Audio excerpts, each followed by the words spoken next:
Hello everyone, this is part 3 video on past year NEET questions from the chapter Electrostatics. Now those who are looking at this video can also take a look at the previous part so that you'll have continuity of questions. We'll start with the question that has come in the 2013 paper. A, B, C are 3 points in a uniform electric field. So you can see here the electric field is given towards the right side, and uniform, that's the reason why the electric field is represented by parallel lines with equal separation. The electric potential is means if you read the options, right, they are commenting on what is the electric potential. Now one thing that we know is if we travel in the direction of the electric field, then the potential will be decreasing. So why? Because electric field will be broadly from the positive charge direction to the negative charge. Means if you are going towards the negative charge, obviously the potential value will be what? Decreasing. So if you look at here, right, the way the points are arranged, from B we go in the direction of the electric field, we will reach the location of point C. It may not be represented on the same line, but it is coming as we are moving from B to in the direction of the electric field. Then if we further move in the direction of the electric field, we are getting point A, which means what? If we are comparing, right, the potential of A will be the least than the potential of C than the potential of B. So this is the order. So what we see is that B, the potential is going to be maximum, A, the potential is going to be minimum. So this is what we have in terms of the comparison of the potential. Now we'll go and look at these options. Option A is saying what? The potential is maximum at point C. No, point C is neither maximum nor minimum. Option B is saying what? Same at all the 3 points A, B, C. That is also incorrect because they are not same. Option C is saying it is maximum at A. No, it is in fact minimum at A. What about option D? Option D is saying it is maximum at B. Yes, that is correct. Potential will be maximum at the point B. So the correct answer for this is option D. Next we have another question, NEET 2013 paper. 2 pith balls carrying equal charges are suspended from a common point by strings of equal length. So you can see here they are suspended from the common point. Let's say the length of the wire is L. The equilibrium separation between them is R. This L they have not given, we are just mentioning. Okay. The equilibrium separation between them is what? R. Now the strings are rigidly clamped at half the height. Means initially the height is Y, right? Now we are clamping it at half the height. Means the height here will be what? Half. This Y also they are not given to us. The equilibrium separation between the balls now becomes.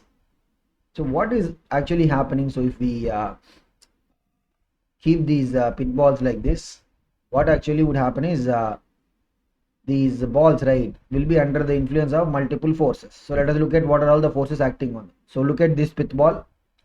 It is at a distance R from the other pit ball. So there will be an electrostatic repulsion because both are same type charge, right? Let us say the charge is Q. Q is what? The charge on the balls.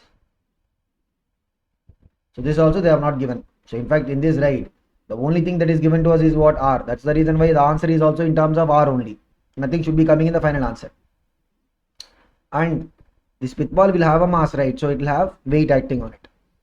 And there will be of course the tension. Tension will be into the rope. So here the equilibrium state means what? All the 3 forces balance. The electrostatic repulsion is towards the horizontal direction and weight is vertical. Tension is inclined. So let us take tension components. If you mark the angle here is theta, of course this will be what? Theta. T cos theta will be up and T sin theta will be horizontal. So vertical balance means what? Equilibrium, right? T cos theta will be equal to what? mg. Horizontal balance means what? T sin theta is equal to kq square by r square. Now first of all, T is not relevant here. So we will try to eliminate the T. So let us call it as 1 and 2 equation. Let us do equation 2 by equation 1. Then what we will have left hand side? T will be cancelled. Sin theta by cos theta will be what? Tan theta. Tan theta will be equal to what? KQ square by R square divided by mg. So which means we'll get tan theta is equal to what? KQ square by mg into R square. Now here we are looking at how the R value is related to the vertical height of clamping. Means how the R value, so here we'll take this vertical height of clamping as y initially. How the R is related to y, that's what we are looking at. Now in this right angle triangle we can see here, right? We can express what is the tan theta value. So tan theta will be what? So the this total length is R, means we are looking at this right angle triangle, right? So this part will be what? R by 2. Theta is here. Tan theta means what? Opposite by the adjacent. Adjacent is that height y, which means what? Tan theta will be equal to what? Opposite R by 2 divided by y. That is equal to KQ square by mg into R square. Now we just the 2 will come to the denominator, we will cross multiply. Then what we will get is mg into, here R is there, another R square, R cube. Mg into R cube will be 2KQ square into y. Here the mass of the pith ball will not be changing. When we are changing the vertical clamped height, mass will not change. Mass will be a constant, G is anyway constant, K is a constant, Q also is not changing. So the relation what we see here is when we say mg into R cube is equal to 2KQ square into y, right? What is the relation we see? R cube is directly proportional to y. R cube is directly proportional to y. So that is the relation we have. So R cube is directly proportional to y.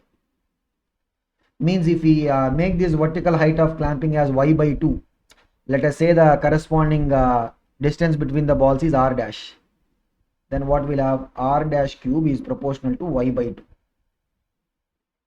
Just divide both these equation relations. Then what we'll have? R dash cube by R cube will be equal to what? Y by 2 divided by y. Y is cancelled, that is half. Take a cube root on both sides. What we'll have? R dash by R is equal to 1 by cube root of 2. That means R dash is equal to what? The R will go to that side. R divided by cube root of 2. So what is the answer? It is option B. So first we are trying to understand what is the relation between this R, separation between the balls, and the vertical height of clamping. Once we get the relation, right, in this case what are we getting? We are getting the relation as what? R cube is proportional to y. Then when we make the vertical height of clamping as half, accordingly we will be able to know what is the R dash value in terms of R. But this has started by first looking at the force balance. From the force balance only we are able to get the relation between R and y. So the answer for this is option D. Next we will go to a straight kind of question. This is based on the dipole. The question has come in Karnataka paper 2013. An electric dipole of dipole moment P is aligned parallel to uniform electric field E. Means what? Let's say the uniform electric field is represented by these parallel lines with equal separation. Initially what we are doing, the dipole of dipole moment P is aligned parallel to the electric field, means we'll keep it like this. It is parallel. Okay, so initially the alignment is what? Theta is equal to 0. The energy required to rotate the dipole by 90, means we have to rotate it like this. So when you rotate by 90 means what?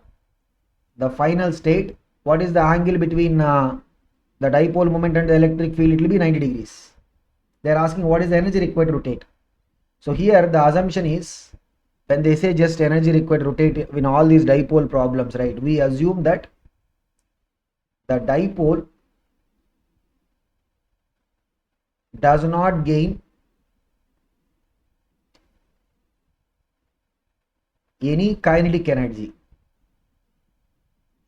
Any rotational kinetic energy will not be there. That is the assumption. Now the energy of the dipole will be only purely the potential energy part. So what is the potential energy of the dipole? Minus P dot E or minus P into E into cos theta. Potential energy of the dipole which is kept in a uniform electric field. Now initial state means what? What is the energy initially?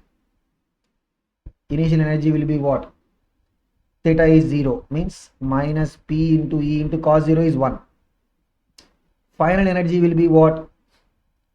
Minus P into E into cos 90. Cos 90 is 0, right? So final energy will be totally 0. So the work to be done from the work energy theorem, work to be done on the object is equal to what? Change in the potential energy, because here the object is only having potential energy, no kinetic energy change is happening. That is the assumption. So final potential energy minus initial. Final is what? 0. Minus initial is what? Minus P. So minus of minus becomes what? Plus. So what is the work to be done to rotate this P into E, which is our option B? It's a straight formula question. Potential energy of the dipole in a uniform electric field.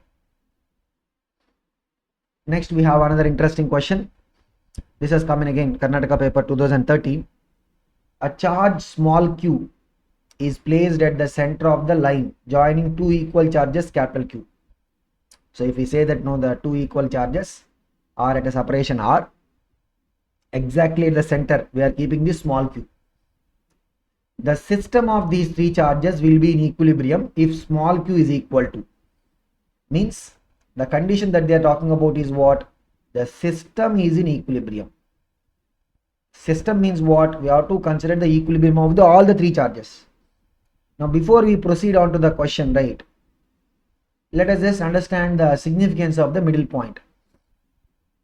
So we have two equal charges kept.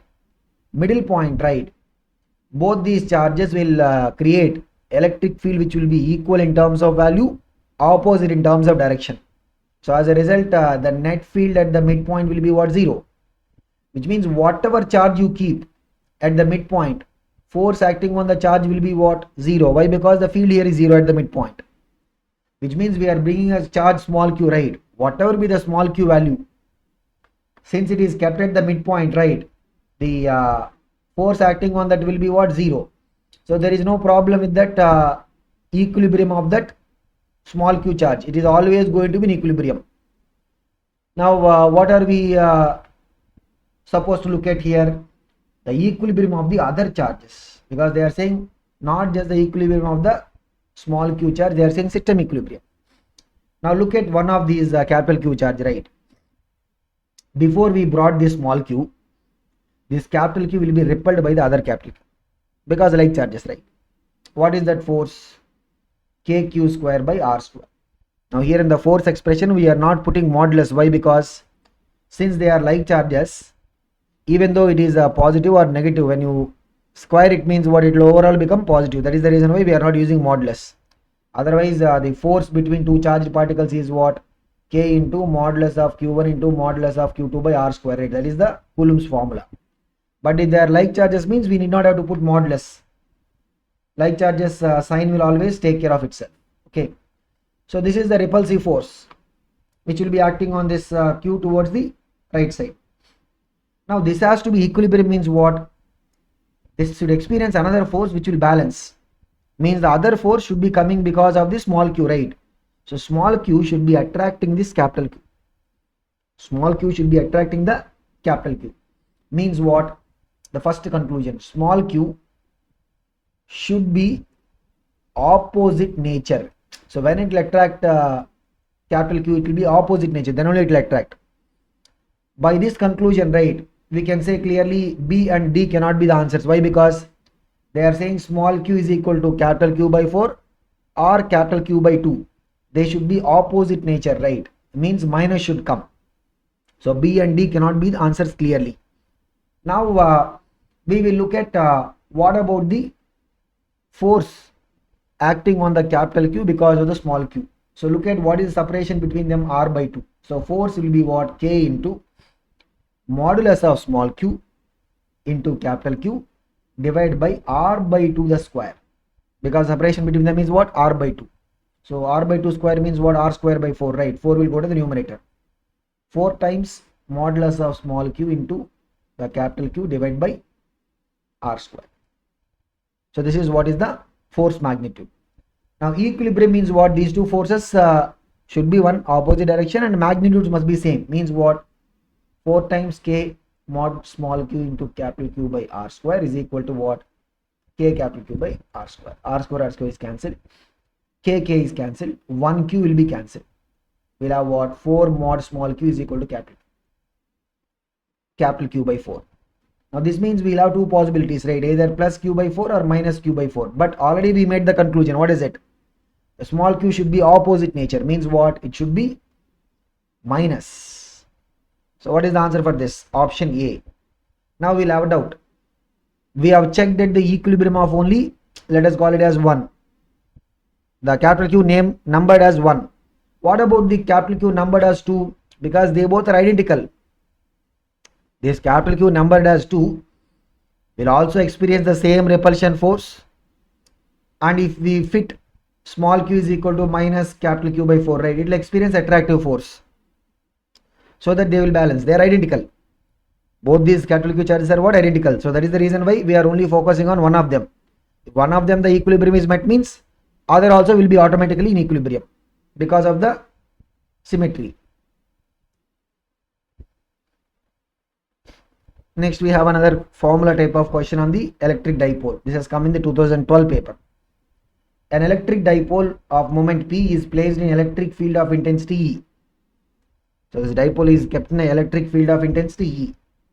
The dipole acquires a position such that the axis of the dipole makes an angle theta with the direction of the field. Assuming that the potential energy of the dipole to be 0 when theta is equal to 90, the torque and the potential energy of the dipole will be how much? So here we need to understand one thing. They have not mentioned the word uniform electric field. Observe the question carefully. They have not mentioned the word uniform electric field, but mostly when we talk about the torque formula or the potential energy formula, right? What is it for? It is for an electric dipole which is kept in a uniform electric field, correct? So how do we know whether the field is uniform or not? If you read this question statement carefully, right? Look at it. An electric dipole of moment P is placed in an electric field of intensity E. Means what? They are fixing the magnitude as what? Constant. They are fixing the magnitude as what? Constant.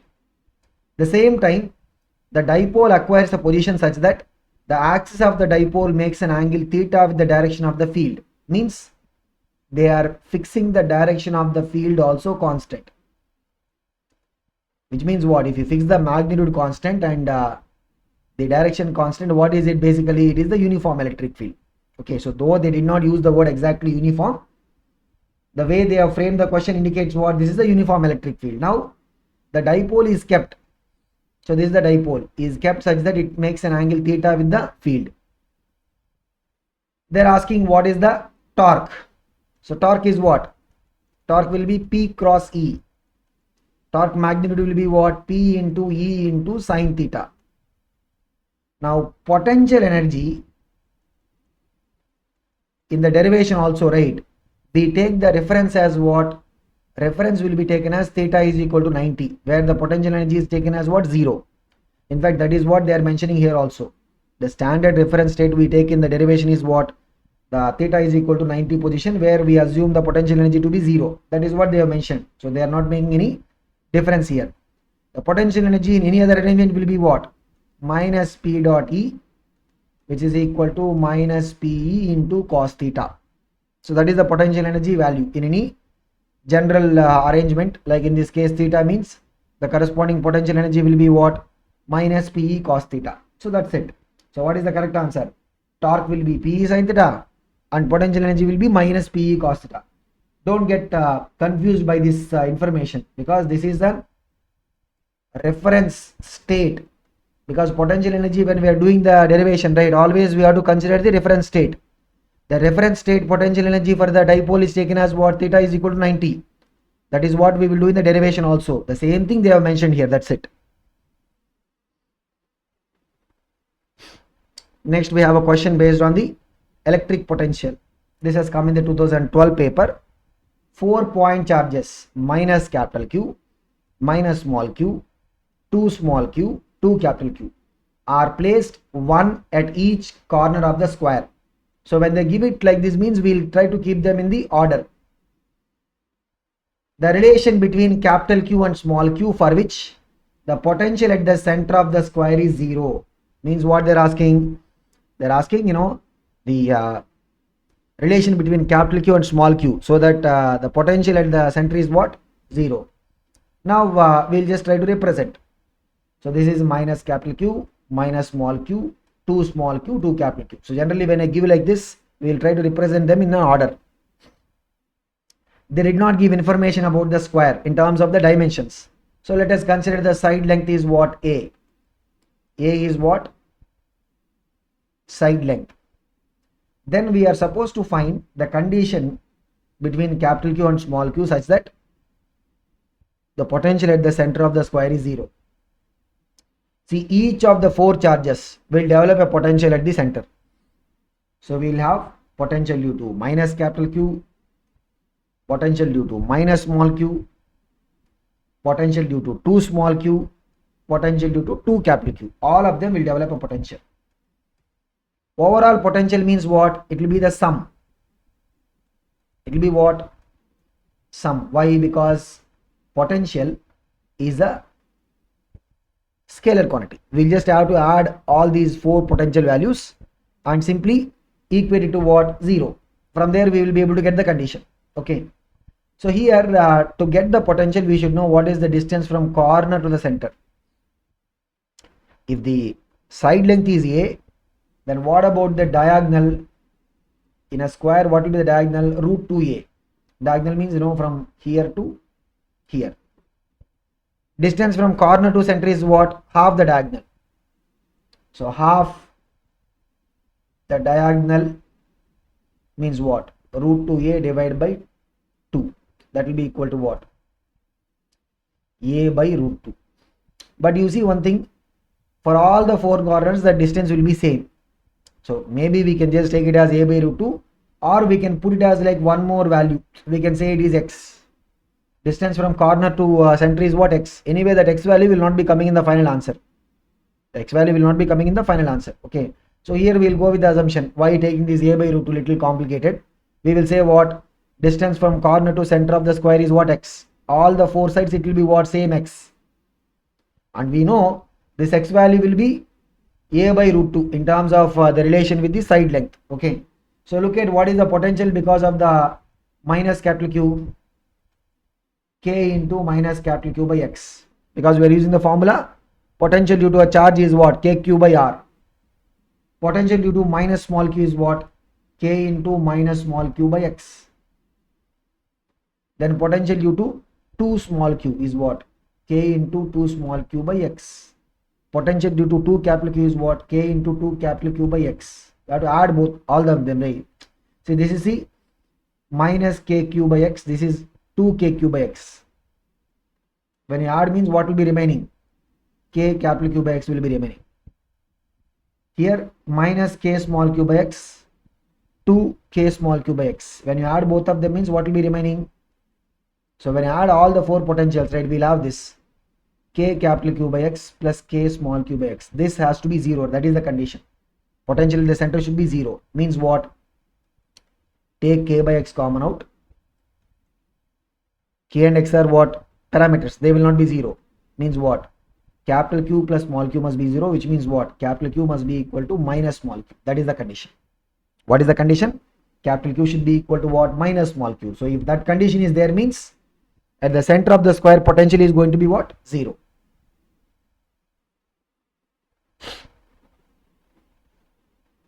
Next we have a question that is based on the Gauss law. This has come in the year 2012. What is the flux through a cube of side A if a point charge small q is at one of its corners? Now the moment we see the question, right, see, we have to be little careful, otherwise we can just, it may be easy question but we'll just throw away if we are not reading the question statement clearly. So the cube is there, the charge is not placed inside the cube. Now some of us, the way we hurriedly read the question, right, we will just, okay, charge is inside, flux through enclosed surface, Gauss law formula is what? Charge inside by epsilon naught. So we'll straight away take this q by epsilon naught to come out. But we have to understand the charge is not kept inside the cube. It is kept at one of its corners. Means what? It is kept like this at one of the corners. Now in chemistry, right, solid state, you would have studied the contribution of an atom to a lattice or to a unit cell. If you keep an atom at the corner, right, that corner atom will be shared with 8 other unit cells. Why I'm recalling that chemistry concept is because that is something that you are already familiar with. So corner position, right, will be shared with 8 unit cells. So if we keep a charge at the corner, means what is it? The contribution, the full charge will not be belonging to this, only some part will belong to it. The contribution to the cube will be what? 1 by 8. So this idea you will be already familiar in terms of chemistry. What is the contribution of that particle to the unit cell or the cube here? If we keep it at the corner, means it will be only 1 by 8. The remaining part, 7 by 8 part, will be outside. Only 1 by 8 part will be inside. Okay. So this I am assuming you are familiar in terms of chemistry. That is why I am not going into the detail of it. Which means what? If you have to apply the Gauss law, right, flux through the cube will be what? Charge inside. Charge inside is only what? 1 by 8 of q divided by epsilon naught. So what is it? Q by 8 epsilon naught. So what is the answer for this one? It is option B. We are able to get it. Otherwise, we can also do in another method. So if you are not familiar with, this is a very basic concept in solid state. If you are not familiar with this, means that is a big problem in itself.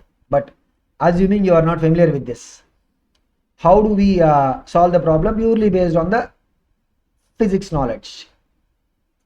So now the thing is, if you look at this charge, the electric field lines produced by the charge, right, some of them only will go into the cube. The other field lines will go outside. Basically, this charge is not enclosed. Charge Q is not enclosed. So how do we enclose it? If we can create an arrangement of 8, the corner position, right, as we can see in the diagram, corner is shared by 8 cubes. One is already what we have, 2, 3, 4 in a plane. As it is above the plane, 5, 6, 7, 8. Totally how many cubes will be there? 8 cubes. Now we can see this larger cube, right, is fully enclosing the charge. Not just that, all 8 cubes are symmetrical. Means what? If we say because of the charge, flux that is getting into the cube 1 is phi, all the other cubes also, they will have the same flux going through them because of symmetry. Now flux through the enclosed surface, here this is the larger cube, flux through the enclosed surface is what? Gauss law. The charge Q is fully inside the enclosed, so here the enclosed surface means this large cube that we are talking about. This is made up of 8 small cubes, right? Each of them, let us say flux is phi, symmetrical. So 8 times phi is what? Q by epsilon naught. This phi is what we are interested, because we are supposed to find flux through this single cube. So phi will be what? Q by 8 into, the 8 will go to that side. So again we will get the same answer. Either you use that concept of chemistry that you are familiar with, or otherwise also we can do it like this. So what is the answer for this? Q by 8 epsilon naught. So whenever you have questions on the Gauss law, just these questions will be easy, but just hold on a minute, not minute, no, so we should get the answer within a minute, but just hold on a second and then read the statement carefully, so that you will be able to avoid these unwanted mistakes, because these questions are there for the taking. We should never lose marks in this. Next we have another formula based question. This question has come in, by the way, multiple years, 2012, 11, 8. A parallel plate capacitor has uniform electric field in the space between the plates. So we have a parallel plate capacitor. There is a uniform electric field E in the region between the capacitor plates. If the distance between the plates is D, means the distance between the plates is what? D. and the area of each plate is A. The area of cross section of the plate is what? A. The energy stored in the capacitor is how much? Now here we have a formula. What is it? In a uniform electric field, the energy density of the electric field means what? Energy per unit volume. That is what? Half epsilon naught into E square. E is what? Electric field magnitude. Similarly, maybe in magnetism we will recall the energy density of the magnetic field will be what? B square by 2 mu naught. So both these things we'll again use in the electromagnetic waves discussion. Anyway, so here we have the energy density of the electric field. So what is the volume here between the two capacitor plates? Volume will be equal to what? Area into distance between the plates. So total energy stored will be what? The energy density into volume. What is volume? A into D. That's it. What is the answer for this? Option C. Half epsilon naught into E square into volume.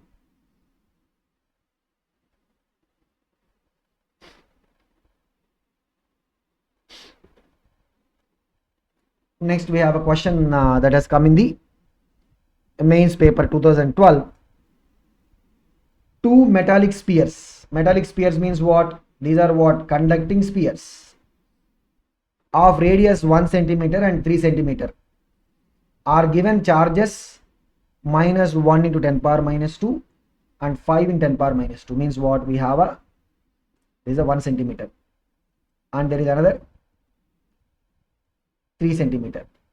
This is having a charge of minus 1 in 10 power minus 2 coulombs. This is having a charge of 5 into 10 power minus 2 coulombs. If these are connected by a conducting wire, means we are just connecting them by a conducting wire, the final charge on the bigger sphere is, what happens when you connect them? There will be a charge realignment possibility. So what is the total charge? Once you connect both these sphere means we have to look at what is total charge. Total charge is what here? Minus 1 plus 5 into 10 power minus 2 coulombs. What is it? 4 into 10 power minus 2 coulombs. That is the total charge. Now this total charge will be distributed on both the spheres, small sphere and big sphere. Small means what? Radius 1 centimeter, big means radius 3 centimeters. Here we have to find out how this will be distributed. That is the question. Now understand, when the charge is distributed, it will distribute till the potential, electric potential, till the electric potential on the spheres is becoming equal. Correct? Because charge transfer would happen till both the places on surface of the small sphere and big sphere potentials are same. Remember what is the potential on the surface of a sphere? It is what? KQ by R. This is the formula. Here the total charge is what? 4 in 10 power minus 2. So we say that charge on the small one is some x into 10 power minus 2 coulombs. Then the remaining charge on the bigger will be what? Total is 4 in 10 power minus 2, right? Remaining will be what? 4 minus x into 10 power minus 2. We are keeping that exponent part 10 power minus 2 as it is. So charge on the smaller one we are taking it as what? X in 10 power minus 2. Charge on the bigger one will be what? 4 minus x in 10 power minus 2. Okay. Now the potential on the smaller sphere is what? K into charge on this is what? X into 10 power minus 2 divided by R. What is the radius? 1 centimeter. We should take it into the SI system, which is what? 10 power minus 2 meters. Everything is in the SI system. That should be equal to the potential on the bigger sphere. What is it? K into 4 minus x into 10 power minus 2 divided by R here. What is the R here? 3 centimeters. In terms of meters, what is it? 3 in 10 power minus 2. 10 power minus 2, 10 power minus 2 cancel. K is also cancelled. So what we'll have? Left hand side just x will remain. X is equal to what? 4 minus x by 3. Cross multiply, 3 will come. 3x is equal to 4 minus x. Bring the minus x to the left side. It will become what? 4x is equal to 4, which means what? X is equal to 1. 4x is equal to 4 means what? X is equal to 1. So the charge on the smaller sphere will be what? 1 into 10 power minus 2 coulombs. This is the small one. What is the charge on the bigger one? 4 minus x in 10 power minus 2 means what? 4 minus 1 is 3. 3 into 10 power minus 2 coulombs is the charge on the bigger. That is what they are asking in the question, right? What they are asking, the final charge on the bigger sphere is, means what is the answer? Option B, which is 3 into 10 power minus 2. What did we do in the question?